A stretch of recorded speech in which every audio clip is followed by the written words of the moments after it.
안녕하세요. 드디어 오랜만에 영상을 찍게 됐습니다. 좀 늦게 이렇게 시작하게 된 점 죄송하고요. 제대로 이제 오늘부터 다시 열심히 찍어보도록 하겠습니다.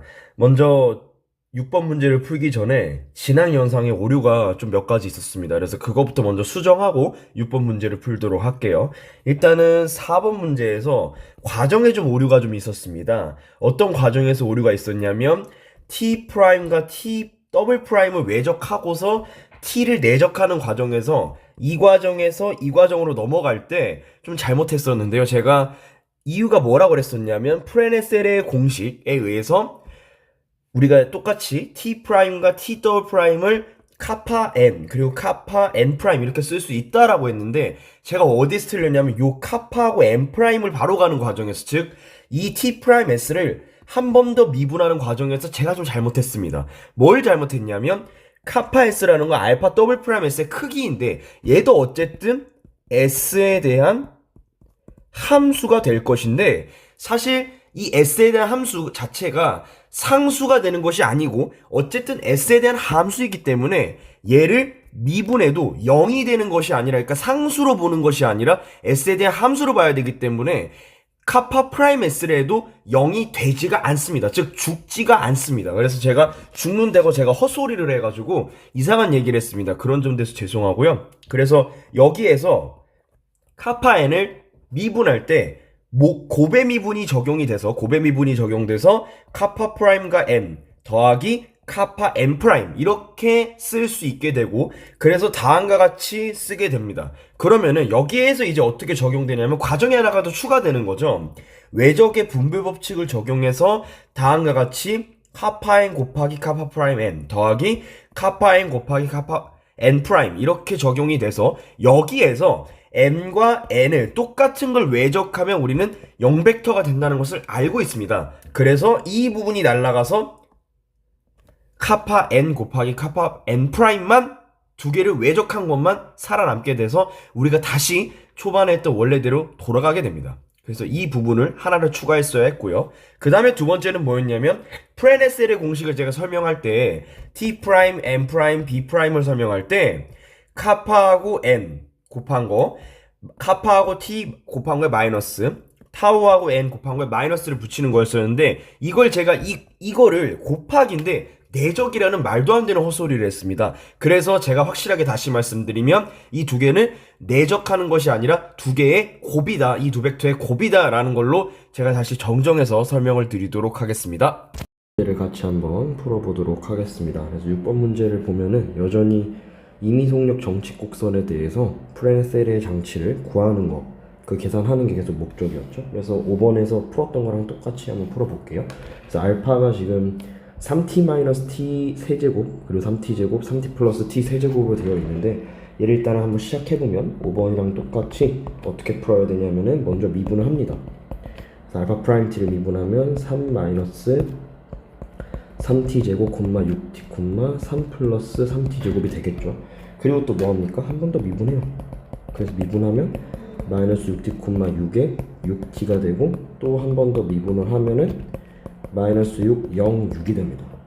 그래서 얘는 우리가 이제 충분히 이렇게 계산을 하고 그 다음 스텝은 뭐였었냐면은 알파 프라임 t의 크기를 구합니다. 그래서 크기를 구하면은 어떻게 나오냐면 3 마이너스 3t 제곱에 제곱 더하기 6t의 제곱 더하기 잘 안 써지네요.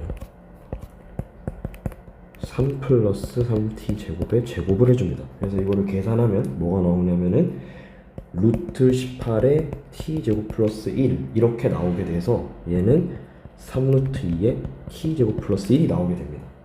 그리고 또 뭘 구해야 되냐면 알파 프라임 t와 알파 더블 프라임 t를 외적한 거를 계산해야 됩니다. 그래서 이거를 계산하게 되면 어떻게 나오냐면 18배에 t제곱 마이너스 1, 마이너스 2t, 1 플러스 t제곱이 나옵니다. 그 다음으로 이제 이 외적값을 구했으니까 이거에 대한 크기도 똑같이 구해야 되겠죠. 우리는 b를 구하기 위해서. 그래서 알파 프라임 곱하기 알파 더블 프라임의 크기를 구합니다. 그래서 얘의 크기를 똑같이 구하면 어떻게 할 수가 있냐면은 우리가 18t제곱 마이너스 18의 제곱 더하기 마이너스 2t의 제곱 더하기 1 마이너스 2t가 아니죠. 마이너스 36t의 제곱 더하기 1 18 더하기 18t 제곱에 제곱을 루트를 씌워주면 최종적으로 계산이 어떻게 나오냐면은 얘는 해보시면 18 루트 2에 t제곱 플러스 1을 곱한 형태가 나오게 됩니다. 그렇게 되면 이제 준비 작업이 다 끝났죠.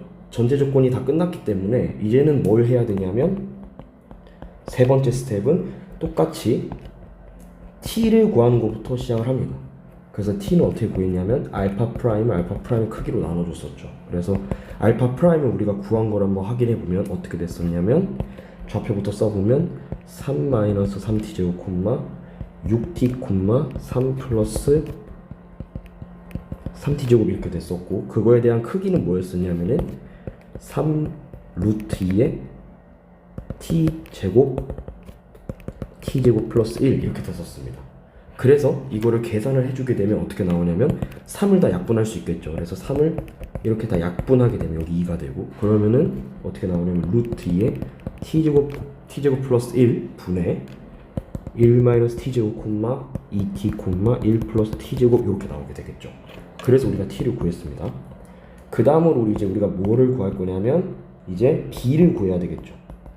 종법선 벡터를 구할 거예요. 그래서 t는 우리가 어떻게 구했었냐면 공식에 의거해서 알파 프라임 외적의 알파 프라임과 알파 더블 프라임 외적을 알파 프라임과 알파 더블 프라임의 외적의 크기로 나눠줬었죠. 그래서 이거를 계산하면 어떻게 나왔었냐면 외적 같은 경우에는 18t 제곱 마이너스 18 콤마 마이너스 36t 콤마 18 더하기 18t 제곱이었습니다. 거기에 18 루트 t에 t 제곱 플러스 1을 곱한 거를 나눠주는 거였죠. 크기가 이거였었으니까요. 그래서 얘도 똑같이 공통인수가 있는데 다 18로 약분이 되겠죠. 역시 2배. 아까 3으로 약분했던 것처럼 똑같이. 그러면은 루트 2에 t제곱 플러스 1 분의 t제곱 마이너스 t제곱 마이너스 1 콤마 마이너스 2t 콤마 1 플러스 t제곱 이렇게 나올 겁니다. 이해되셨죠? 그 다음에 이제 우리가 뭘 구해야 되냐면 이제 종법선 벡터까지 구했으니까 n을 구했습니다. n. 그래서 n이라는 거는 뭐였냐면 단위법선 벡터. 단위법 벡터는 어떻게 구했었냐면 존법선 벡터와 단위적 벡터를 외적한 거였었죠. 그래서 그거를 외적을 한 값을 우리가 한번 구해보면은 bt를 어떻게 구했냐면 이 값이었었죠. 그 다음에 단위 접선 벡터는 이거였습니다.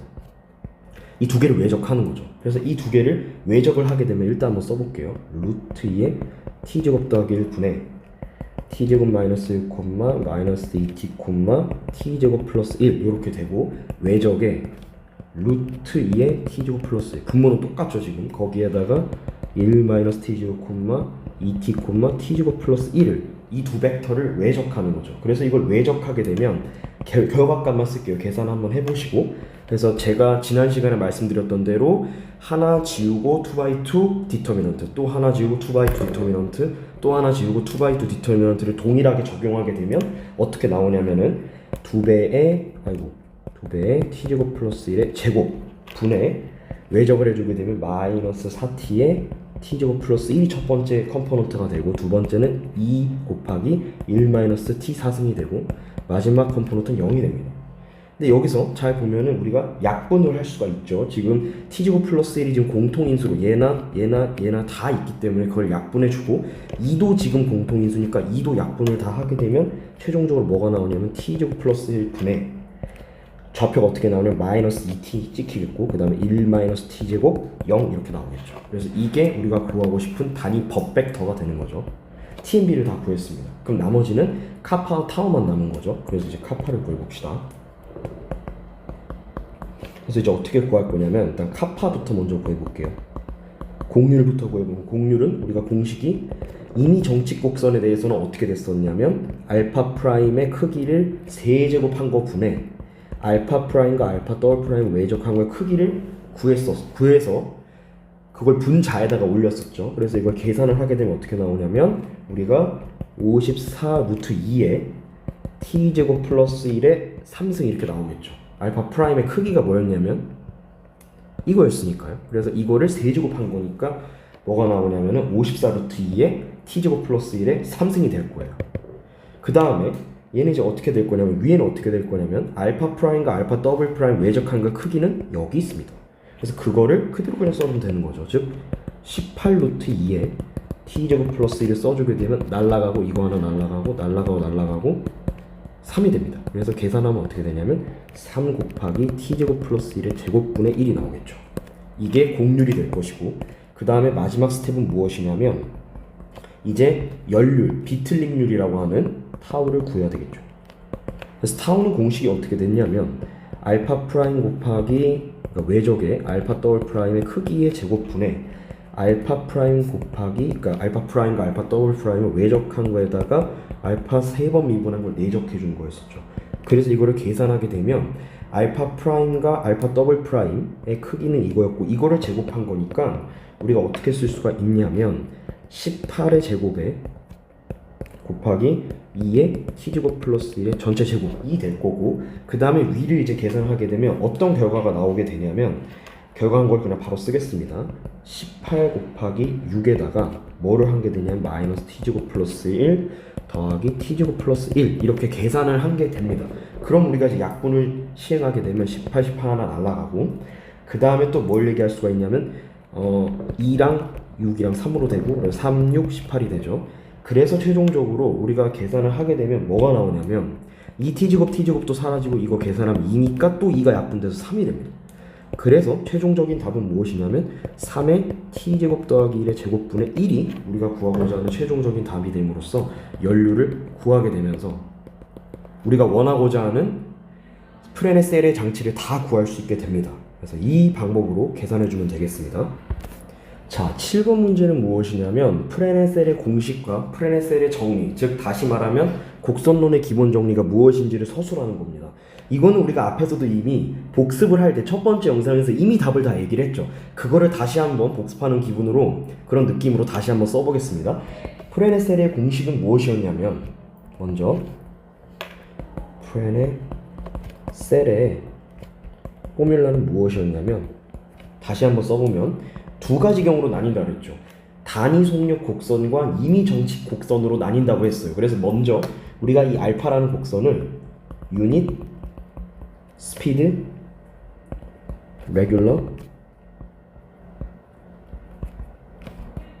커브에 대해서 먼저 보면 공식이 어떻게 됐었냐면 일단 첫 번째 t 프라임, n 프라임, b 프라임을 다 우리가 계산할 수 있었고 t 프라임 뭐랑 같았냐면 카파 곱하기 n이었고, 두 번째 마이너스 카파 t 더하기 타우 b였고, 그 다음에 n b 프라임은 뭐였냐면 마이너스 타우 n이었습니다. 다시 정리하면 t 프라임은 카파 n 프라임은 마이너스 카파 카파 t 더하기 타우 b, 그 다음에 마지막으로 b 프라임은 마이너스 타우 n이었습니다. 그래서 이거를 우리가 어떻게도 쓸 수 있다 그랬냐면 행렬로서 표현도 할 수 있다 그랬고, 그래서 이거를 행렬 곱으로 표현하게 되면 어떻게 표현이 됐었냐면 0 카파 0 마이너스 카파 0 타우 0 마이너스 타우 0 그리고 여기에다가 t, n, d를 곱한 형태로 이렇게 표현할 수 있다 그랬고, 이 선형 변환에 대응하는 요 밑줄 그은 행렬이 뭐가 된다? 스큐 시메트릭이 된다. 그러니까 즉 반대칭행이 된다까지 얘기를 했었죠. 근데 요거까지는 굳이 적을 필요가 없습니다. 그러니까 지금 제가 네모 친 부분만 요것만 쓰면 됩니다. 그 다음에 이제 두 번째 경우를 보면 두 번째 경우는 뭐였냐면 유닛 스피드가 아닌 경우, 즉 난 유닛 스피드 곡선이면서 레귤러 커브, 그러니까 임의 정칙 곡선에 대해서는 우리가 어떻게 됐었냐면 바로 위와의 차이가 뭐였냐면, 그러니까 즉 유닛 스피드일 때 차이가 뭐였냐면 똑같이 t 프라임, n 프라임, b 프라임을 다시 쓸 수 있는 것까지는 똑같은데 차이가 뭐였냐면 카파 n 사이에 뭘 곱한다? 알파 프라임의 크기를 곱한다. 즉 속력을 곱하는 거였습니다.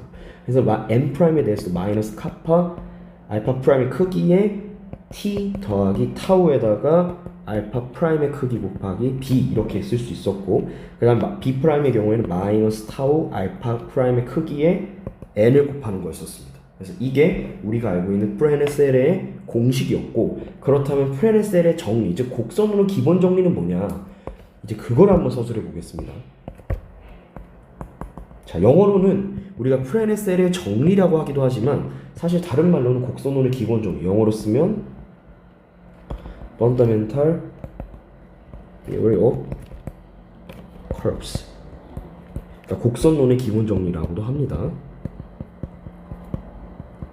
네, 기본 정리.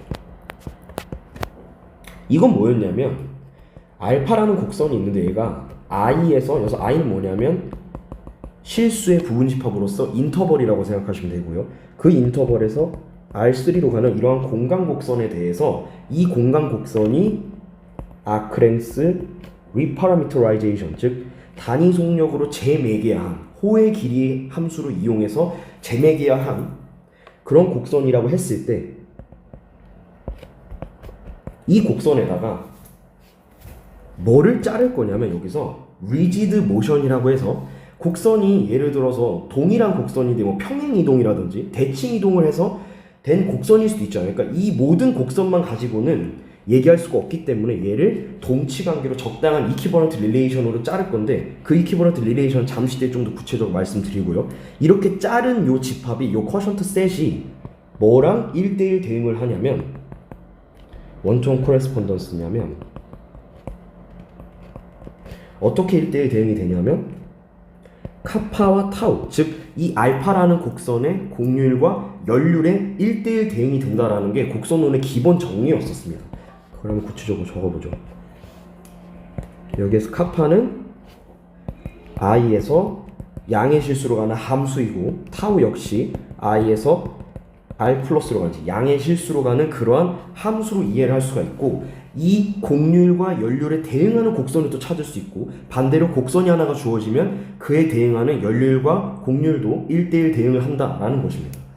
이렇게 쓸 수 있고 여기서 이제 이 이퀴버런스 릴레이션, 이 동치관계에 대해서 얘기를 해줘야 되겠죠. with 어떤 거냐면 이 알파라는 곡선과 베타라는 곡선이 같다라는 것은 정의가 뭐냐면 이 동치관계 정의는 적당한 rigid motion, 이거를 영어로 뭐라고 하냐면 한국말로 뭐라고 하냐면 강체 운동이라고 합니다. 여기서 이제 이 rigid motion은 뭐라 생각하시면 되냐면 그러니까 좀 단적으로 좀 쉽게 얘기를 하자면 뭐 평행 이동이라든지 어떤 곡선이 그대로 평행 이동, 그러니까 이게 대표적인 예시라고 할 수 있습니다. 강체 운동에 뭐 여러 가지 종류가 있지만 대표적으로 곡선을 평행 이동한 것까지도 다 똑같이 보겠다는 거죠. 사실 평행 이동에도 원래 곡선이랑 그 곡선을 뭐 조금만 평행 이동해도 곡선의 개형 자체는 바뀌지 않죠. 그러니까 곡선의 개형이 무너지지 않는 거는 결국 같은 곡선으로 취급하겠다는 겁니다. 그러한 평행 이동한 그 행위 자체를 강체 운동이라고 하는 거죠. 그러니까 그거 자체를. 그래서 그걸 M이라고 하고, 즉 어떤 조건이냐면 이 알파라는 곡선에다가 강체 운동을 적용하면 베타가 되는 이러한 강체 운동, 이러한 평행 이동, 예인 겁니다. 강체 운동이 하나의 예인 거예요. 이러한 예가 존재하면 우린 그 두 곡선을 같게 보겠다는 겁니다. 그래서 그 두 곡선을 같게 봄으로써 그거를 잘라주면 결론적으로는 하나씩 다 대응이 되겠죠. 그 곡선 알파 하나하나에 대응하는 곡률과 비틀림률이 이렇게 1대1로 대응된다라는 것이 이게 바로 곡선론의 기본 정리 혹은 프레네셀의 정리가 되도록 되겠습니다. 그래서 이렇게 이 문제풀이를 마칠 수 있고요. 네, 이제 8번 문제를 같이 보도록 하겠습니다. 8번 문제는 무엇이냐면 3차원 공간의 정칙 곡선, 즉 공간 곡선 중에서도 정칙 곡선인, 예를 들어서 그걸 알파라고 한다면 그 알파의 곡률이 양수일 때 그게 평면 곡선, 즉 플레인 커브라고 하는, 즉 알파가 i에서 r2로 가는, 그러니까 i에서 r3로 가는 곡선을 주로 대부분 많이 다루지만 여기서 평면 곡선이라는 거는 특수한 경우로 i에서 r2로 가는 그러한 곡선 1. 필요 충분 조건이 비틀림률이 0인 걸 증명해라. 근데 어쨌든 이 알파라는 곡선은, 그러니까 평면 곡선이라는 건 이런 뜻이지만 지금 3차원 공간의 정칙 곡선이라고 했기 때문에 알파라는 곡선은 i에서 R3로 가는 그러한 곡선으로 정의가 되어 있는 것이고, 이 곡선이 평면 곡선의 필요 충분 조건에 대해서 지금 물어보고 있는 겁니다. 그래서 i에서 R3로 가는 그런 알파가 평면 곡선의 필요 충분 조건이 타우가 0인 걸 증명이라는 말과 같은 거예요. 그러니까 필요 충분 조건이니까 양방향을 다 증명을 해야 되는 거죠. 각각 반대 방향과 이 정방향과 역방향을 다 증명해야 되는 거라서 먼저 정방향부터 먼저 증명해 볼게요. 즉 이 곡선이 평면 곡선이에요. 그러니까 지금 알파라는 공간 곡선이 평면 곡선이라고 가정을 했을 때 그럴 때 그 곡선의 비틀림률이 0인 걸 한번 증명해 볼게요. 그러니까 즉 가정에 의해서,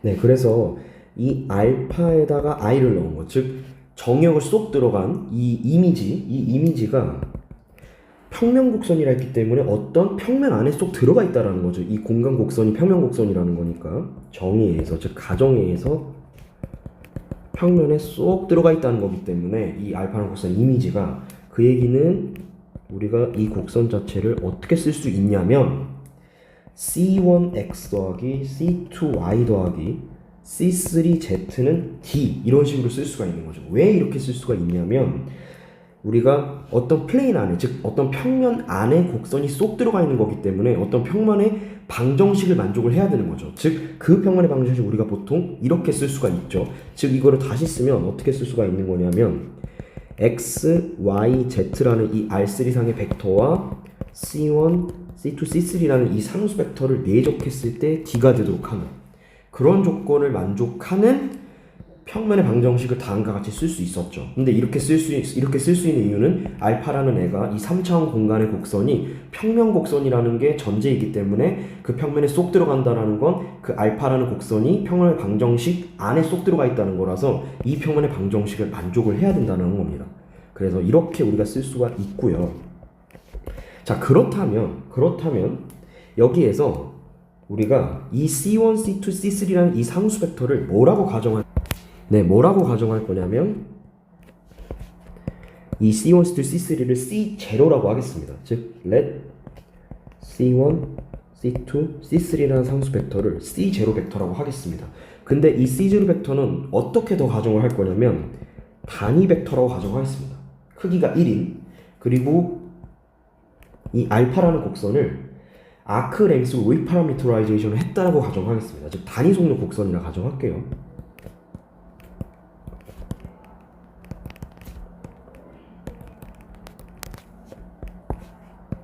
이렇게 가정하겠습니다. 단위 속력 곡선, 그러니까 호의 길이로 재매개야 된 그런 곡선이라 가정하겠습니다. 그렇다면 우리가 뭘 얘기할 수가 있냐면 이 알파 S라는 곡선과 C0를 내적하면 T가 나오겠죠. 왜? 우리는 이 알파라는 공간 곡선이 평면의 방정식 안으로 쏙 들어가 있는 거기 때문에 당연히 이러한 조건을 만족해야 되기 때문에 알파에 대해서 동일하게 내적했을 때 D가 되는 것을 만족을 해야 됩니다. 평면 안에 들어가 있는 거니까요. 그렇다는 건 우리가 이제 미분기하니까 얘를 미분합니다. 얘를 S에 대해서 미분하게 되면 알파 프라임 S 곱하기 C0는 0이 되겠죠. D는 상수니까요. 미분하면 이렇게 될 것이고요. 그렇게 된다면 얘를 계속 이제 미분하는 겁니다. 얘를 계속 이제 미분하는데 좀 재표현해서 쓸 수 있겠죠. 이 알파 프라임 S를 미분하되 이 알파 프라임 S는 뭐랑 같죠? TS랑 같죠. 프레네셀의 장치 중에 하나인 단위 접선 벡터하고 똑같은 거죠. 그거에 C0 벡터라는 것이 두 개를 내적하면 0이 된다는 말과 같은 말인 거고, 여기에서 우리가 한 번 더 S에 대해서 미분하게 되면 T'S는 C0, 그러니까 T'S에 C0를 내적한 게 0이 된다는 말과 같은 말인 거죠. 그러니까 사실은 이게 계속 미분을 하게 되면 결론적으로 곱의 미분을 똑같이 내적도 만족을 하기 때문에 곱의 미분을 하는데 어차피 C0를 미분하면 0벡터가 나오기 때문에 그 텀이 하나 없어집니다. 그래서 그냥 계속 이렇게 한 개의 텀씩만 계속 남는 거죠. 그래서 계속해서 계산을 하면 이제 여기에서 이 T'S를 뭘 적용할 수가 있냐면 여기에서 이 과정을 넘어갈 때 우리가 앞에서 작성했던 프렌의 셀의 공식을 적용할 수가 있죠. 그래서 이 프렌의 셀의 공식을 적용하게 되면 T'은 카파 n이었습니다. 거기에 C0를 내적한 게 0이라는 말과 같은 말인 거죠. 그런데 결국 이 말은 무슨 말이냐면 결론적으로 같은 말은 카파 n에다가 C0를 내적한 거나 n에다가 C0를 내적한 게 0이란 말이나 똑같은 거죠. 어차피 카파는 이제 어떤 상수값, 그러니까 상수값이라고 특정할 수 없지만 S에 대한 함수니까 결론적으로 이 카파에다가 그러니까 다시 말하면 카파 n에다가 C0를 내적한 게 0이라는 말이나 n에다 C0를 내적한 거가 0이라는 말이 결국 같은 말이 되는 거죠. 카파가 없어도 그게 그 말인 거니까요. 이 얘기는 결국 뭐냐면 C0라는 이 상수 벡터가 B라는 종법선 벡터하고 비교했을 때 B랑 N은 내적하면 0이 되죠. 왜냐면 T, N, B는 오소노멀 베이시스를 이루기 때문에 N과 B는 수직 관계가 됩니다. 그러니까 뭐냐면 N과 B는 내적했을 때 0이 되기 때문에 지금 이 n과 c0를 내적해도 0이 나오는 거니까 결국 이 c0라는 상수 벡터 b라는 이 종법선 벡터는 결국 평행한 관계가 되겠죠. 즉 상수배의 관계가 되겠죠. 그걸 이렇게 쓸 수 있겠죠. 평행하다고 얘기할 수 있겠죠. 자, 그렇다면 이제 여기까지 유도를 했다면 이제 우리가 뭘 이용을 할 거냐면 이 종법선 벡터는 어쨌든 bs니까 아크랭스로 리파라미터라이제이션 한 이미 단위 속력 곡선에 대한 종법선 벡터이기 때문에 크기가 1입니다. 즉 bs에 대한 크기가 1이에요. 1. 그리고 아까 우리가 가정해서 이 c0 벡터를 단위 벡터라 가정을 했죠. 그러니까 크기가 1이에요. 둘 다 똑같아요. 평행한데 벡터의 크기가 같다? 이 얘기는 결국 종법선 벡터가 c0 벡터 그 자체가 된다는 거죠. 완전히 그냥 같다는 거죠. 이 얘기는 결국 무엇이냐면 이 식을 미분하면 b 프라임 s가 뭐라는 겁니까? 0벡터라는 거죠. 그러니까 b 프라임 s 0벡터가 아니라 b 프라임 s가 아니라 0이라는 거죠. 우리가 이 얘기는 뭐냐면 따라서 타우 s는 0일 수밖에 없는 거예요. 왜냐하면 타우 s는 우리가 어떻게 정의했어요? 마이너스 b 프라임과 n을 내적한 걸로 우리가 정의를 했었죠. 그렇기 때문에 그 중에서 b 프라임이 0이면 어차피 0인 거 내적한 거 0인 거 내적하나봐. 어차피 0이기 때문에 말이 좀 꼬이네. 그러니까 어차피 b 프라임이 0이기 때문에 0벡터인 거 내적해봤자 그냥 0이 나오죠. 그래서 타우 s가 0이 되더라. 그러므로 우리가 한쪽 방향이 증명이 된 거죠. 자, 계속해서 이제 역방향을 보도록 하겠습니다. 이제 역방향의 경우는 어떻게 시작하냐면 비틀림률이 0이면 알파라는 곡선이 평면 곡선, 즉 이 평면 안으로 쏙 들어간다라는 것을 증명하는 겁니다. 역방향이니까. 그럼 일단 가정에 의해서 타우 s가 0이라고 했기 때문에 타우 s의 정의상 b 프라임과 n을 내적한 거에 마이너스를 붙이는 걸로 정의해야 되기 때문에 이게 0이라는 말과 같은 거죠. 그럼 결론적으로 이 말은 뭐냐면 b 프라임 s라는 것 자체가 결국 뭐랑 똑같은 거냐면 마이너스 타우 s에다가 ns를 내적한 거랑 똑같은 거죠. 이게 왜 그러냐면, 자, 이 얘기를 한번 해봅시다. 이게 왜 그러냐면 아까 말했지만 타우가 마이너스 b 프라임 내적 n이라고 했잖아요. 그러면은 양변에 n을 내적을 해줍니다. 그러면은 타우 n을 하게 되면 뭐가 되냐면 마이너스 b 프라임에 n 내적 n이 되니까 얘는 마이너스 b 프라임에 n 내적 두 번 하면은 크게 제곱이 되죠. 근데 우리가 크기는 1이었기 때문에 이게 날라가요. 그러면은 이게 그냥 1이니까 결론적으로 마이너스 b 프라임이 됩니다. 그러면 이제 마이너스를 이제 양변에서 곱해주면 b 프라임이 마이너스 타우 n 이게 되는 거죠. 그래서 다음과 같은 결과가 나오는 겁니다. 이렇게 나오는 것이고요. 그렇다는 건 이제 계속해서 가보면 이게 어쨌든 0이라는 거잖아요. 왜냐면 타우 s가 0이니까 내적해도 당연히 0이겠죠. 그럼 이 얘기는 뭐냐면 bs, 즉 b 프라임 s가 0이니까 그걸 적분하면 미적분하게 기본 정리해서 bs가 정확하게 뭐가 되냐면 적당한 어떤 상수 벡터가 나오겠죠. 왜냐면 미분에서 0 나와야 되니까. 즉 종법선 벡터 자체가 상수 벡터가 된다는 겁니다. 컨스탄트한 벡터가 된다는 거고, 또한 또 알 수 있는 사실이 무엇이냐면 알파 s와 b0로 내적한 거를 미분하면, 이걸 미분하면 알파 프라임 s의 b0 더하기 알파 s의 b0 프라임이 될 건데 b0는 상수 벡터이기 때문에 미분하면 제로입니다. 그러니까 이 항이 날라가요. 그러니까 이 항만 남는 거죠. 알파 프라임 s와 b0 내적만 남는 거고, 얘는 정의상 어떻게 되냐면 단위적 벡터에다가 b0를 내적한 거와 같고, 이 얘기는 또 뭐냐면 우리가 b0를 뭐라 두기로 했어요?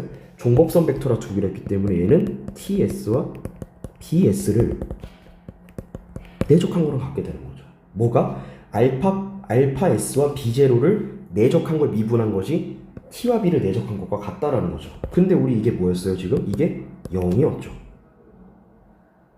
왜냐하면 t, b는 정교직교 기저이기 때문에 각각 다 수직입니다. t랑 n도 수직이고 n과 b도 수직이고 t랑 b도 수직이기 때문에 값이 0이 나오는 거죠.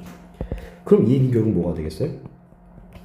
알파 s와 상수 벡터 b0를 내적하면 뭐가 된다? 어떤 적당한 상수, 그걸 d라고 하겠습니다. 그럼 적당한 상수 이렇게 d가 있다라는 거죠. 근데 이건 아까 뭐랑 똑같았어요? 정방향을 증명할 때 알파라는 이 공간 곡선이 평면 곡선이라는 거의 정의랑 똑같은 거였었죠. 즉 이 알파라는 곡선이 평면 안에 쏙 들어간다라는 얘기인 거기 때문에 지금 요거랑 똑같은 거죠. 그쵸? 그러니까 C0가 B0로 바뀐 것 뿐이죠. 어쨌든 C0나 B0나 콘스탄트 벡터이기 때문에 이 콘스탄트 벡터랑 알파랑 내적해서 D가 된다라는 건 이 알파라는 곡선이 이 3차원 공간에서 평면에 쏙 들어가 있다라는 것과 같은 말이죠. 즉 다시 말하면 알파 S를 이제 이거를 알파 1S, 알파 2S, 알파 3S 이렇게 세 개의 성분이라고 얘기를 한다면 이런 곡선으로 이루어진다 한다면 얘랑 뭐 B1, B2, B3를 한다면 B0에 대한 각각의 성분들을 이걸 두 개 내적했을 때 D가 나온다는 거죠. 그럼 이 말은 결론적으로 이 곡선 알파가 3차원 곡선이 평면에 쏙 들어가 있다는 게 되는 거죠. 따라서 증명은 끝나는 겁니다. 자, 이제 9번 문제를 같이 한번 보도록 하겠습니다. 9번 문제는 지금 뭐냐면 똑같이 3차원 공간의 정치 곡선, 그걸 알파라고 했을 때 그 알파의 곡률이 r분의 1이라는 것을 가질 때 그럴 때 비트님률이 0이면 즉 타우가 0이면 그 곡선이 반지름이 r이 1이 될 수밖에 없는 것을 증명하는 것이 우리가 하고 싶은 겁니다. 그래서 증명을 한번 시작을 바로 해보면 일단 우리가 가정에 의해서 타우, 즉 우리가 연률이라는 거, 이 비틀림률이 0이라고 했기 때문에 우리가 앞 문제에 의해서 8번에 의해서 비틀림률이 0이면 뭐라 그랬죠? 알파가 평면 곡선이 된다라고 했었습니다. 그죠? 그쵸? 그 얘기는 평면 곡선이라고 한다고 했기 때문에 우리가 베타라는 곡선을 좀 정의를 해줄 건데 그 베타라는 곡선을 어떻게 정의할 거냐면 저 알파라는 곡선을 이용할 겁니다. 그래서 이 베타라는 곡선을 어떻게 정의할 거냐면 알파 S에다가 카파 제로분의 1에다가 NS를 곱한 이런 식으로 베타라는 커브를 정의할 거고 여기에서 이 알파와 베타 커브는 모두 단위 속력으로 재매개화된, 그러니까 다시 말하면 호의 길이로 재매개화된 단위 속력 곡선이라고 가정하겠습니다. 사실 그래야 계산이 편하기 때문에 그래서 알파 베타를 유니스피드 커브라고 가정하면 그런 조건을 만족하는 베타라는 이 곡선을 알파에다가 적당한 어떤 K0분의 1에다가 이 노멀 벡터, 즉 유닛 노멀 벡터를 곱한 그런 덧셈으로 베타라는 곡선을 정의를 하고 싶어 합니다. 그래서 이렇게 정의를 하게 되면 여기에서 이 카파 제로는 적당한 이제 상수라고 생각하시면 될 것 같고요.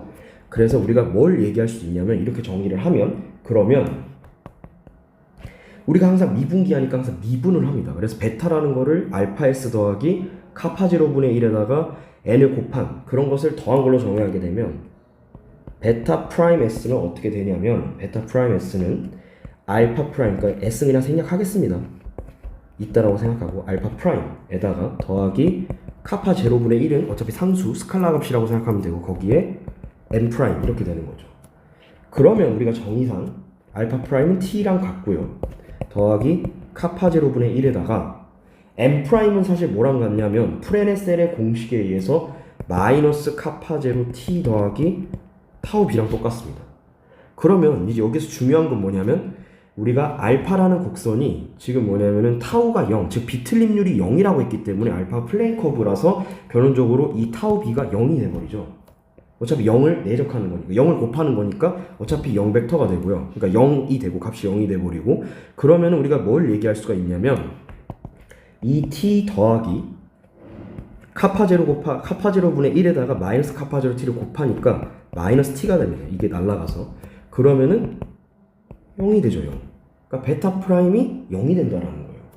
그러면 이 얘기는 뭐냐면 베타 S, 즉 베타라는 이 유니스피드 커브는 적당한 상수 벡터라는 겁니다. 우린 그거를 뭐라고 할 거냐면 정의를 P0라고 하겠습니다. 어떠한 적당한 상수 벡터가 되겠죠. 미분하면 0이니까. 그래서 어떻게 생각할 수 있냐면 이제 뭘 생각할 거냐면 원인 거를 증명해야 되니까 알파 S, 이 알파라는 공간 곡선에 적당한 P0를 뺀 거에 크기를 한번 살펴보고 싶어 합니다. 그래서 이 크기를 직접 한번 구해보고 싶어요. 이 크기가 어떤 적당한 상수값이 나온다면 우린 그걸 원이라고 이야기할 수가 있겠죠. 한번 좀 계산해 볼게요. 그래서 알파 프라임 S에다가 P0를 뺀 거에 크기를 취하게 되면 얘는 알파 마이너스 베타의 크기가 되고 얘는 뭐가 되냐면 마이너스 카파 제로분의 1에다가 n을 곱한 게 되고 얘는 사실 뭐랑 같게 되냐면 카파 제로분의 1에 n 크기가 됩니다. 그러니까 n의 크기가 되고 얘는 단위 법선 벡터니까 크기가 1이죠. 그러니까 뭐가 돼요? 카파 제로분의 1이 됩니다. 따라서 since 절대값 알파 빼기 p0가 카파 제로분의 1이라는 상수이기 때문에, 즉 얘는 뭐가 되는 거냐면 중심이 p0이고 반지름이 카파 제로분의 1인 원이 된다라고 이야기할 수 있는 거죠. 그런데 이제 여기서 카파 제로를 뭐라고 생각하면 되겠어요? 반지름이니까 얘를 그냥 R로 생각하면 되는 거죠. 그러면 카파 제로는 다시 말하면 뭐가 된다는 거예요? 반지름분의 1이 된다는 거죠. 이로써 증명이 되는 거죠. 그러니까 여기서 이 카파 제로라는 거는 고정된 이 알파의 공유값이라고 얘기를 해주면 될 것 같아요. 네, 그렇게 이해하면 될 것 같습니다. 그래서 결론적으로 증명이 끝나게 되는 거죠.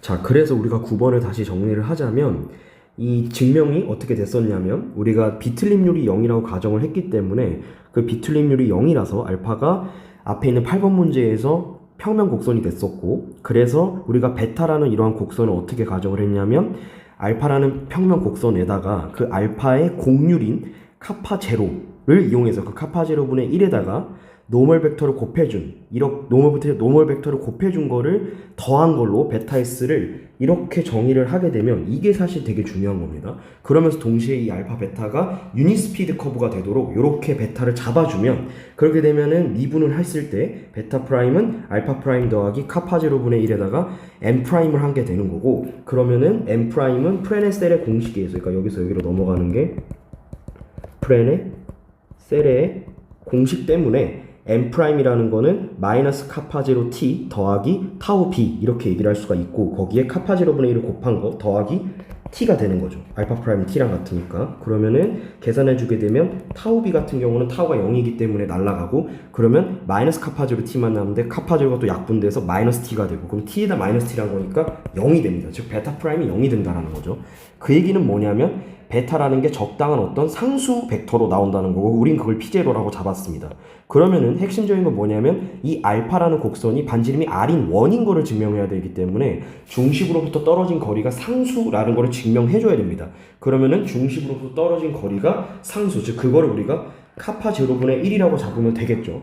그러면 카파 제로분의 1이라 잡기 위해서 계산을 우리가 해줘야 되는 거죠. 알파 프라임 S, 그러니까 알파 S에다가 P0를 뺀 거에 절대값 씌운 거. 우린 그게 뭐가 되는 거냐면 알파 S 그냥 알파로 쓰고 P0를 우리가 베타라 했기 때문에 계산으로 인해서, 그래서 그걸 알파 빼기 베타 이렇게 말할 수 있고, 그러면 우리가 맨 처음에 베타를 세팅한 거에서 뭐가 되냐면 알파가 사라지고 마이너스 카파 제로분의 1에다가 n을 하게 됩니다.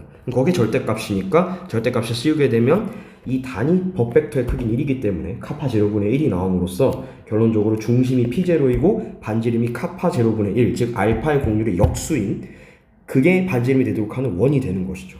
그래서 9번 질문 이렇게 끝낼 수 있었습니다. 그렇다면 이제 이번 영상의 마지막인 10번 문제를 같이 한번 보도록 하겠습니다. 10번 문제는 뭐였었냐면 모든 S에 대해서 연률, 즉 연률이 0이 아니고 그 다음에 공률을 미분한 것이 0이 아닌 이런 조건을 만족하는 정칙곡선 알파 S가 있을 때, 그게 지금 뭐냐면 스피어, 구 위에 있는 이런 필연축분 조건이 다음 값이 어떤 적당한 상수가 되도록 하는 것과 같다라는 게 결국 필요충분 조건이 됨을 증명하는 것입니다. 그래서 이 다음 값이 상수가 된다는 거 한번 읊어보면 카파분의 1의 제곱 더하기 카파분의 1을 S에 대해서 미분한 거의 제곱, 그리고 거기에다가 그 미분한 거의 제곱에다가 타우분의 1을 제곱한 거, 그걸 각각 더한 게 상수가 된다. 이게 결국 알파가 이 구면 위에 있다 라는 것과 필요충분 조건이다라는 거죠. 그러면 한번 증명을 한번 해볼게요.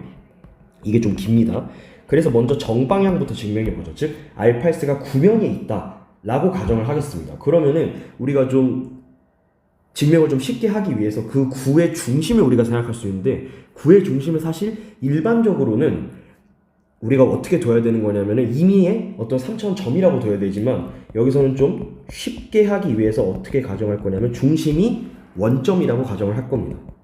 이렇게 가정해도 문제는 없습니다. 그래서 어떻게 얘기할 수 있냐면 알파 S의 크기의 제곱이 R의 제곱이 되도록, 즉 반지름, 즉 구의 반지름인 R의 제곱이 되도록 하는 이러한 중심 P0를 그러니까 중심을 원점이라고 얘기를 하겠다는 겁니다. 이걸 이제 0벡터라 얘기를 하겠다는 거죠. 그러면 우리가 어떻게 얘기를 할 수가 있냐면은 얘를 미분하는 겁니다. 얘를 미분하게 되면 알파 프라임 내적 알파가 0이 되는 걸 알 수가 있죠. R제곱은 상수니까. 그래서 얘를 S에 대해서 각각 미분하면 이 알파 프라임 S의 크기의 제곱이 알파 내적 알파가 되기 때문에 이걸 미분하면 사실 알파 내적 알파 더하기 알파 내적 알파 프라임이 돼야 되는데 결국 이거는 2배의 알파 내적 알파 프라임이 돼야 되고 이게 0이라는 건데 그건 결국 알파 내적 알파 프라임이 0이라는 것과 같게 돼서 바로 이렇게 쓸 수가 있게 되는 거죠. 네. 그래서 계속해서 한번 이어가 보면 결론적으로 이 얘기는 뭐가 되는 거냐면 알파 프라임은 t죠. 그래서 t에다가 알파를 한 거. 그 다음에 또 뭐를 이야기할 수가 있냐면은 이게 0벡터라는 거니까 그러니까 이게 0벡터가 아니라 0이라는 거니까 얘를 한 번 더 미분을 해주면은 t 프라임 알파 더하기 t 알파 프라임이 0이 된다라는 걸 알 수가 있고 그 얘기는 결국 무슨 말이냐면은 얘는 t 프라임의 알파 더하기 t에다가 t를 내적한 거 그러니까 똑같은 걸 내적한 게 그걸 두 개를 더한 게 0이 된다라는 거죠. 그럼 그 말은 뭐냐면 t 프라임 알파 더하기 t의 크기의 제곱은 0이 된다라는 거고 이 얘기는 t 프라임에다가 알파 내적한 거에 1은 0이 된다라는 거고 그 얘기는 t 프라임에 알파 내적한 게 마이너스 1이 된다라는 거죠. 여기까지 됐죠. 그렇다는 건 우리가 뭘 얘기할 수가 있냐면 여기에서 이제 프레네셀의 공식을 적용해서 t 프라임이 뭐가 된다? 카파 n이 된다는 걸 적용하게 되면 카파 n에다가 알파를 내적한 게 마이너스 1이라는 거죠. 그러면 어떻게도 볼 수 있어요? 이렇게도 볼 수 있는 거죠. n에다가 알파를 내적한 거에 카파를 곱한 거. 그게 마이너스 1이 된다는 거죠. 즉 이거를 다시 얘기하면 n에다가 알파를 내적한 게 마이너스 카파분의 1 이렇게 된다는 거죠. 물론 여기서 카파도 우리가 s에 대한 함수지만 지금 문제 전제 조건에서 카파 프라임 s가 0이 아니라고 했기 때문에 이 얘기는 우리가 이걸 참고해서 카파를 적당하게 내릴 수 있는 거죠. 네, 이렇게 말을 할 수가 있고요. 자, 그렇다는 건 계속해서 얘기를 이제 또 얘를 또 미분합니다. 미분기하기 때문에 계속 미분을 해요. 그래서 얘를 또 s에 대해서 곱의 미분을 적용하게 되면 카파 프라임에다가 n내적 알파 더하기 카파의 n내적 알파 프라임이 되는 거죠. 그게 0이 된다라는 거죠. 마이너스 1을 미분하는 거니까. 그럼 그 얘기는 결국 뭐냐면 이렇게 쓸 수가 있겠죠. n내적 알파가 아까 뭐였어요? 마이너스 카파분의 1이었기 때문에 그러니까 카파가 0이 아니라는 전제하에 이렇게 나눌 수 있는 거고 그래서 이거를 대입하게 되면 마이너스 카파분의 카파 프라임이 되고요. 왼쪽은 왼쪽 요거 얘기하는 겁니다. 더하기 카파에다가 뭘 우리가 얘기할 수가 있냐면 이거 곱의 미분 적용하면 알파 프라임에다가 그러니까 n 알파 프라임이 아니라 n 프라임에다가 알파 내적 더하기 n 알파 프라임이 되는 거죠. 그게 0이 된다라는 거고 얘는 다시 쓰면 마이너스 카파분의 카파 프라임 더하기 카파의 n 프라임 알파 더하기 n하고 알파 프라임 여기서 알파 프라임은 t죠. 근데 t랑 n은 계속 뭐였어요? tnb가 정규직구기저기 때문에 tnb는 각각 다 수직합니다. 내적하면 0이 되니까 이거 다 날라가요. 그래서 얘만 남고 얘가 0이 되는 거죠. 그렇기 때문에 우리가 뭘 계속 얘기를 할 수가 있냐면 계속 가보면 이제 n'을 프레네셀의 공식을 적용하게 되면 마이너스 카파분의 카파 프라임 더하기 카파에다가 n'은 마이너스 카파 t 더하기 타우 b가 되고요. 거기에 알파를 내적한 거랑 같게 되는 거죠. 그게 0이라는 거예요. 그걸 두 개 더한 게. 그러면 이제 우리가 뭘 얘기할 수 있냐면 마이너스 카파분의 카파 프라임 그 다음에 우리가 이걸 어떻게 할 거냐면 다 얘도 분배하고 얘도 다 분배 법칙을 적용하게 되면 마이너스 카파 제곱 t 내적 알파 그 다음에 어떻게 또 쓸 수 있냐면 더하기 타우 그러니까 카파 먼저 쓸게요. 카파 타우 베타 알파 이게 0이 된다는 거죠. 그러면 우리가 뭘 얘기할 수가 있냐면 베타와 베타가 아니죠. 이게 지금 b죠. b 그러니까 타우 b 여기도 타우 b 베타가 아니라 종법선 벡터 b입니다.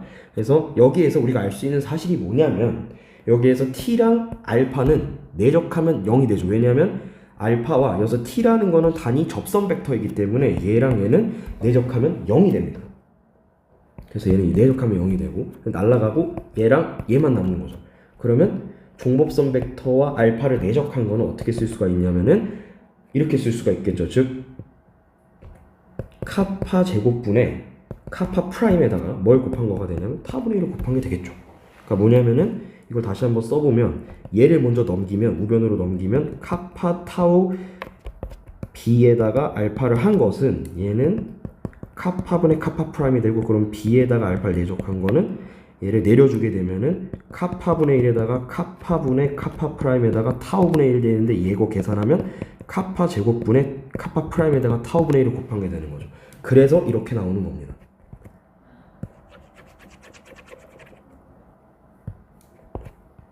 네, 그렇게 얘기를 할 수가 있고요. 그 다음으로 또 우리가 중요한 게 뭐냐면, 자, 이제 중요한 게 뭐냐면, 얘는 사실 뭐랑 똑같냐면 이 카파 제곱분의 카파 프라임을 잘 볼 필요가 있습니다. 이게 마치 뭐랑 똑같은 거냐면, 여기다가 마이너스를 붙여주면 마이너스에 마이너스 카파 제곱분의 카파 프라임에다가 타우분의 1을 이렇게 바꿔서 쓸 수가 있고, 얘가 의미하는 게 뭐냐면 카파분의 1을 미분한 값이죠. 몫의 미분을 적용하면 저게 되겠죠. 그래서 얘는 뭐랑 같냐, 마이너스 카파분의 1에다가 미분한 거, 그리고 거기에 타분의 1 곱한 거랑 같게 되는 거죠. b랑 알파 내적한 게 이렇게 되고요. 자, 여기까지 일단은 호흡이 일단 반 정도 왔고요. 아직 안 끝났습니다. 여기에서 우리가 뭐를 좀 다시 관찰할 필요가 있냐면, 한편 우리가 이제 뭐를 좀 관찰할 거냐면, 알파라는 곡선이 우리가 아까 계속해서 앞에서 얘기했던 게 뭐냐면 TMB가 정규직교 기저라고 했습니다. 그러니까 베이시스 R3의 정규직교 기저라고 말을 할 수 있고, 이 알파라는 게 I에서 R3로 가는 R3상의 공간 곡선이기 때문에 이 알파라는 것도 이 R3의 기저의 1차 결합으로 표현할 수가 있겠죠. 그거를 T, N, B를 이용해서 얘네들의 합으로 표현할 수가 있겠죠. 그럼 이제 여기 앞에 오는 개수를 잘 봐야 되는데, 우리가 아는 게 뭐냐면 T의 크기가 1이고 N의 크기가 1이고 B의 크기가 다 1입니다. 왜냐면 지금 알파 S, 즉 아크레스로 파라미터라이제이션 한 걸로 우리가 생각하는 거기 때문에, 즉 유니스피드 커브로 생각하는 거기 때문에 다 이게 가정이 되어 있습니다. 그러면 이 TMB라는 요 오소노멀 베이시스 앞에 들어가 있는 이 코이피션트, 이 개수는 어떤 게 돼야 되냐면, 먼저 일단 T 앞에 있는 개수는 뭐면 좋냐면 양변에 T를 내적합니다. 양변에 T를 내적하게 되면 알파 내적 T는 이 적당한 거에다가 T 되고, 이 적당한 이 개수에다가 N에다가 T 내적, 또 어떤 적당한 개수에 B에다가 T 내적 되겠죠. 근데 아까 제가 계속 뭐라 했죠? TMB는 오소노멀 베이시스니까 이게 다 0돼요. 그리고 이게 1되죠. 그러니까 요 개수가, 첫 번째 개수가 뭐가 되는 거예요? 알파와 T를 내적한 게 되는 거죠. 그러면 동일한 방식으로 N과 B도 똑같이 양변에 N을 내적하고 P를 내적하면 똑같이 이 N 앞에 있는 개수는 알파랑 N을 내적한 거, 이 B 앞에 개수는 알파, P를 내적한 게 되겠죠. 그런데 이제 여기에서 핵심적인 건 뭡니까? T와 알파는 수직 관계죠. 즉 단위 적벡터와 알파는 수직 관계이기 때문에 얘는 0이 됩니다. 그래서 이걸 어떻게 쓸 수가 있냐면, 이제 여기에서 얘는 날라가고 이제 알파 내적 N을 생각해야 되는데, 이 알파 내적 N은 우리가 앞에서 구한 게 있어요. 이게 뭐였냐면 카파분의 1이었어요. 카파가 이제 0이 아니라고 생각했을 때 마이너스 카파분의 1이었단 말이에요. 그러면 이거 우리가 어떻게 쓸 수 있냐면 마이너스 카파분의 1에다가 N 이렇게 쓸 수 있는 거예요. 더하기 알파랑 B를 내적한 거, 그건 이미 여기 있어요. 이거 구했죠. 근데 이제 어차피 내적은 교환법칙이 성립하니까 이거랑 똑같은 거잖아요. 그리고 얘도 알파 내적 N이랑 똑같은 거니까요. 그러면 얘를 이제 어떻게 계산하면 되겠어요? 얘를 이걸 대입하면 되겠죠. 그러면은 어떻게 쓸 수가 있냐면, 이제 써볼게요. 마이너스 카파분의 1의 프라임 미분한 거에다가 타분의 1 곱한 거, 이거의 P가 되겠죠. 그렇다면 따라서 이제 뭘 얘기할 수가 있냐면, 이 알파라는 이 곡선의 크기를 알 수가 있는 거죠. 이렇게 되면, 즉 알파라는 곡선의 크기를 알 수가 있는 거죠. 그거의 제곱을 하게 되면 이제 뭐가 되냐면, 얘네들이 제곱을 하는 거겠죠. 그러면은 제곱에서 루트까지 나는 게, 왜냐면 이제 제곱만 물어봤으니까 루트 씌울 필요 없고 그냥 각각 제곱하면 되니까 N, P 이거 제곱하면은 결론적으로 크기 제곱은 1이니까, 즉 뭐냐면은 카파분의 1의 제곱 더하기 카파분의 1을 미분한 거에 제곱 곱하기 타워분의 1의 제곱이 되겠죠. 근데 이게 뭐였어요? 우리가 앞에서 전제에서 뭐였어요? 맨 처음 전제에서 그게 R 제곱이었죠. 그러니까 이 값이 r제곱이 되는 거죠. 그러니까 뭐예요? 이게 상수가 되면서 한쪽 방향, 정방향의 증명이 끝나는 거죠. 아, 되게 길었죠? 그러니까 정리를 다시 한 번만 할게요. 되게 워낙 중요하기 때문에 계속 반복해서 말하는 겁니다. 다시 한번 보면, 그러니까 시작을 어떻게 했냐면 중심이 원점인 걸로 두고 시작했어요. 사실은 일반화를 해서 보여줘야 됩니다. 그러니까 뭐냐면 원점이 아닌 예를 들어서 x, y, g를 중심으로 하는 걸로 사실 보여줘야지만 쉽게 하기 위해서, 그러니까 원점이라 가정하고 증명해도 문제는 없기 때문에, 네, 크게 일반성을 잃지는 않기 때문에, 그래서 원점으로 우리가 두고 시작을 했고, 그래서 9에 있다라고 가정을 했으니까 이런 방정식을 만족하는 거고, 그래서 그거를 막 미분을 계속했어요. 미분을 해서 첫 번째 식이 뭐였냐면 n과 알파를 내적한 게, 그러니까 카파가 0이 아니라고 쳤을 때 그걸 나눠가지고 n과 알파의 내적을 이렇게 바꿔 표현할 수 있었고, 두 번째로는 뭐였냐면 b와 알파, 즉 종법선 벡터 알파를 내적한 걸 이렇게 카파와 타우에 대한 식으로 바꿔 표현할 수 있었습니다. 그래서 최종적으로는 뭘 이용했냐면 마지막에는 TMB가 오소노멀 R3의 오소노멀 베이시 쓴 거를 이용해서 알파라는 거를 이렇게 세 개의 적당한 1차 결합으로 표현할 수가 있고, 그거를 개수를 이렇게 표현해서 그걸 대입해가지고 그 알파 프라임의, 그러니까 알파의 제곱, 즉 이 구면에 있다라는 거를 가정으로 시작을 했으니까, 즉 9에 있다는 거로 가정으로 시작했으니까 그 알파의 크기의 제곱으로 계산을 해서 그게 r제곱이 된다. 즉 이 r제곱은 상수니까 이 값이 상수가 된다라는 걸 증명을 한 것입니다. 그럼 이제 역방향을 증명하면 끝나겠죠. 역방향을 한번 증명해 볼게요. 자, 역방향은 이제 어떻게 되냐면 거의 다 반대입니다. 역방향은 반대로 뭘 정의해 줄 거냐면, 베타라는 어떤 곡선, 이 유니스피드 곡선 어떻게 정의할 거냐면 알파-s에다가 카파분의 1, 그러니까 카파가 0이 아니란 가정하에 카파분의 1에다가 ns를 곱한 거 더하기 카파분의 1을 미분한 거 곱하기 타우분의 1을 곱한 거에다가 bs로 표현된다라고 가정을 하겠습니다. 베타를 이렇게 정의할게요.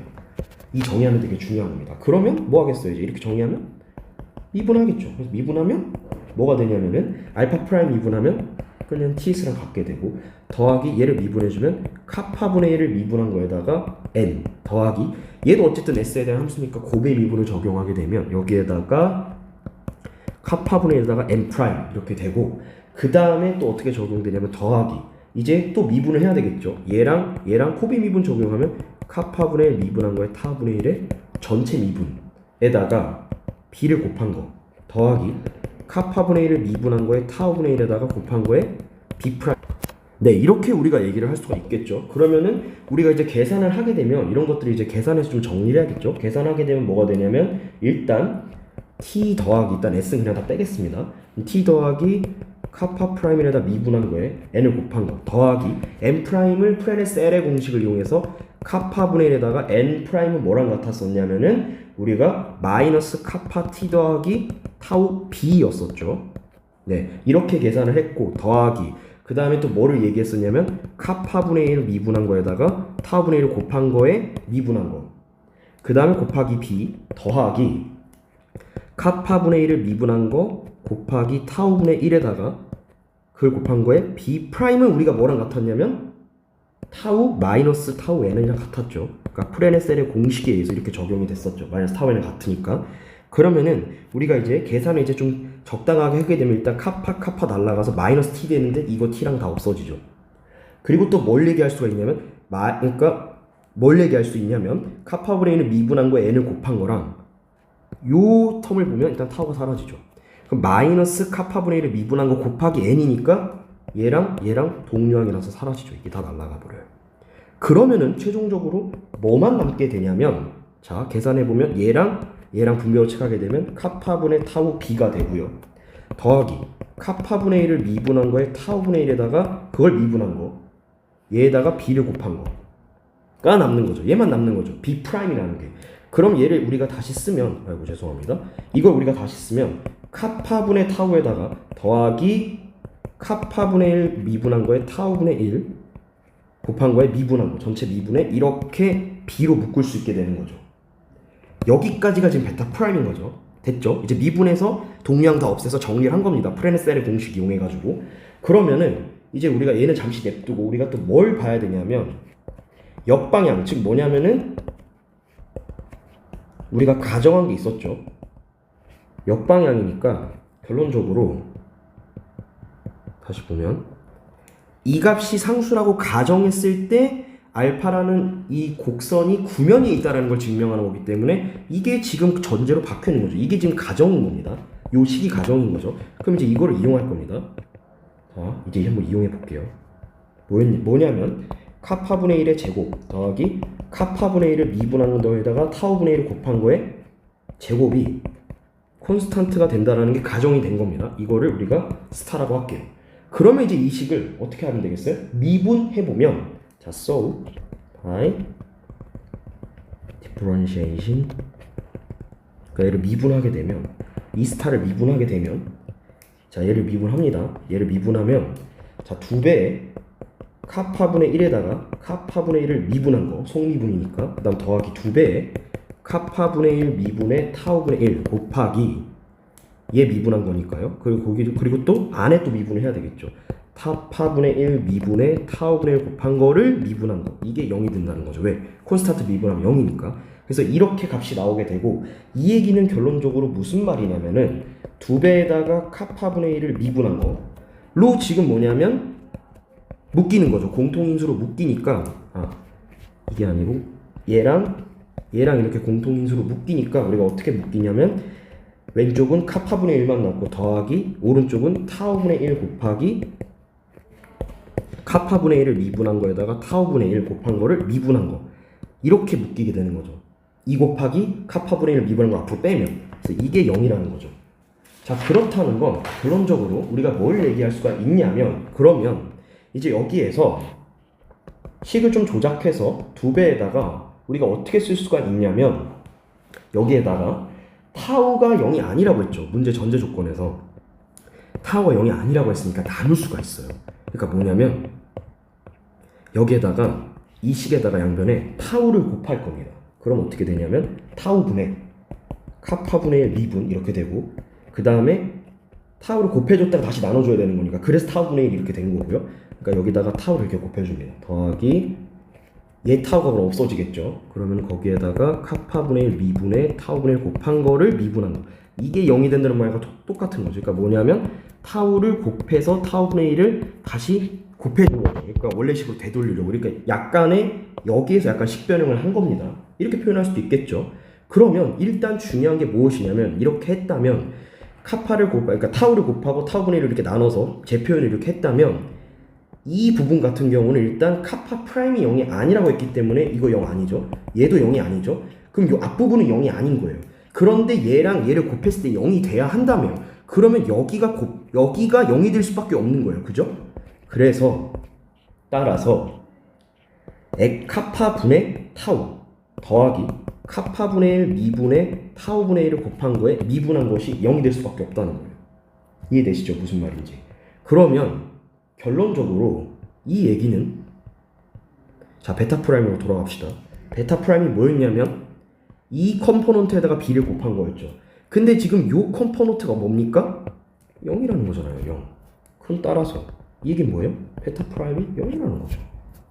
그러니까 왜 우리는 이렇게 타우를 곱하고 타우를 다시 나눴냐 원래식으로 되돌리기 위해서 그 이유는 이걸 쓰기 위한 거죠. 즉 베타 프라임에 대한 요 b의 개수, 요 종법선 벡터에 대응하는 요 b의 개수랑 똑같이 만들어주기 위해서 이 식을 유도를 한 것이죠.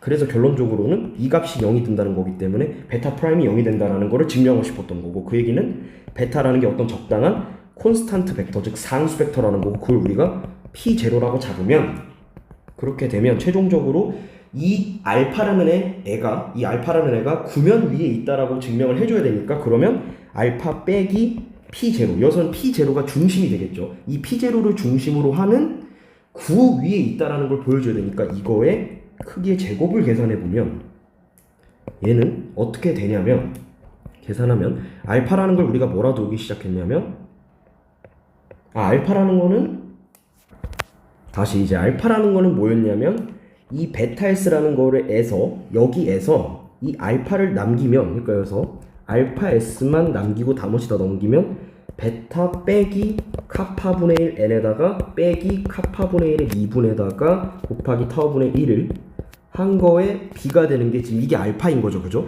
그러면 여기에다가 지금 P0를 빼는 거니까 이 P0는 베타였죠. 베타. 그러면 얘랑 날아가겠죠. 그러면은 이 알파 S의 크기는 어떻게 되는 거냐? 즉 알파 빼기 P0는 뭐가 되는 거냐면은 마이너스 카파분의 n에다가 빼기 카파분의 1 미분에다가 곱하기 타우분의 1을 한 거에 b를 곱한 거. 이거의 제곱이 되는 거죠. 이 크기의 제곱이 되는 거고, 즉 이 얘기는 뭐가 됩니까? 얘의 크기 제곱이니까, 즉 최종적으로 뭐가 되냐면 카파분의, 원래는 n 크기의 제곱이어야 되는데 그건 1이 되니까 그냥 카파분의 1의 제곱이 됩니다.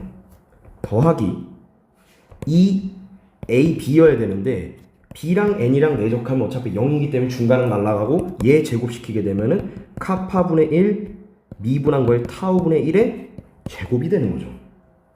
즉 이게 뭐라는 거예요? 이게 아까 우리 전제사 이게 콘스탄트라고 했죠. 그러면 이게 상수니까 우리는 이걸 뭐라 두면 돼요? r 제곱이라 두면 우리가 중심이 P0이고 반지름이 r인 9에 알파가 있다라는 거죠. 그래서 구면 위에 알파가 있다라는 게 최종적으로 증명이 되면서 우리가 원하고자 하는 게 다 끝나게 되는 겁니다. 자, 오늘은 여기까지 하고요. 다음 시간에는 이제 마지막 11번부터 15번을 푸는 그런 작업으로 들어가도록 하겠습니다. 수고했습니다.